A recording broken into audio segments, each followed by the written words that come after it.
There was a guy that we did Two Guys with, and we were sitting in a small taxi, and his leg kept touching mine. And I said, dude, I'd really appreciate it if your leg didn't touch mine.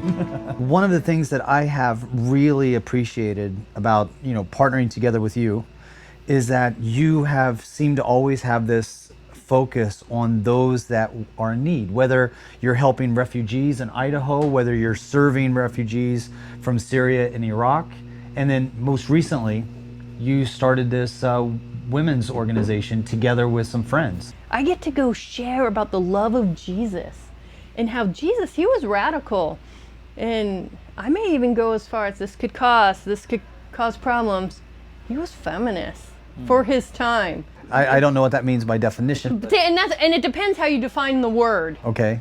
Like, I'm not talking about are we today. talking about Jesus wearing Birkenstocks and a tie-dye shirt? Jesus cared about women and Absolutely. elevated women. If that's feminism, I'm a feminist. That is what I'm talking about. I believe Jesus was about elevating women. Oh, for sure, especially since from that time, the testimony of women was considered to be non-existent in a court of law during the time of the Jews and the Romans of Jesus' time.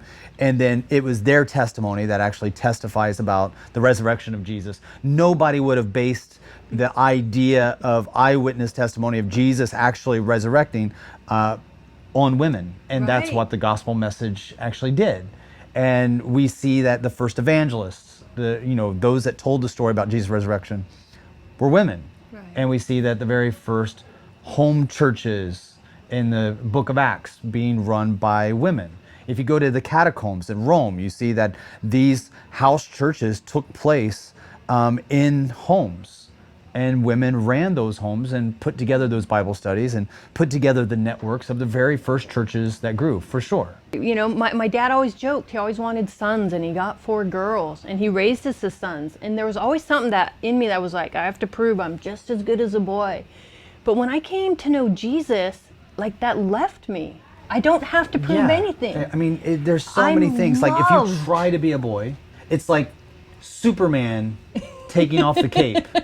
Becoming Clark Kent. That's like a woman becoming a man, trying to be a man. Because you got so many gifts that make you exactly as God made you, and you have the maximum impact as a woman, not as a man. I love how God made each of us, the boy team and the girl team. And so because of knowing how much Jesus loves me, I don't have to fight. I don't have to. I mean, like, yes, I'm fighting for other women to experience the love of Jesus. That is where my fight comes in.